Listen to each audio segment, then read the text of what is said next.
May kwarta sa bunot. Kini ang byword sa National Industry Cluster on Coco Choir ug National Technical Group. Apil na ang mga pribadong sektor ngadto na sa mga mag-uuma nga anaa sa coconut industry. Sa gipahigayong first Coco Choir Summit sa tibuok Rehiyon 12 nga proyekto sa Department of Trade and Industry, tumong nilang mahatagan og kaalam ang mga mag-uuma, traders ug producers kung unsa pa ba ang mamahimong mugnaon sa Coco Choir o bunot. Nakikita natin na yung mga bunot kasi tinatapon lang. Kuha lang nila kopra. So yung has niyan, 'di ba? Iwan lang nila sa field. Bahala na diyan mabulok. Pero they don't realize na malaking bagay pa 'yon na makakadagdag sa income nila. Sa karon, top 3 ang nasod Pilipinas sa tibuok kalibutan kung hisgutan ang produksyon og export sa Coco Choir. Kasi ang number 1 dyan, India eh. Number 1 in India, then Sri Lanka.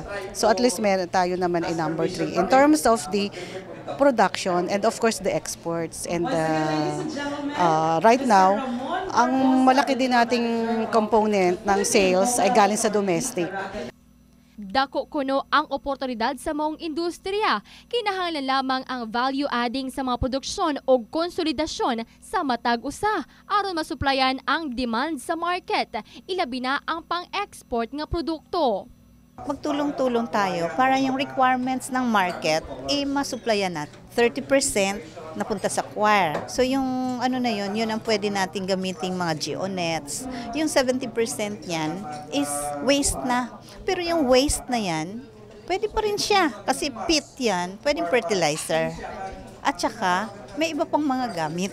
Tinuod gayod nga walay masayang parte sa lubi. Ang bunot, mamahimong mugnaon og kalo, aksesorya, higot, plake, dekorasyon, basket o fertilizer.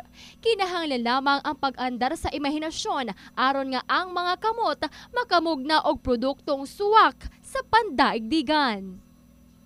Jessa Leduna, Brigada News.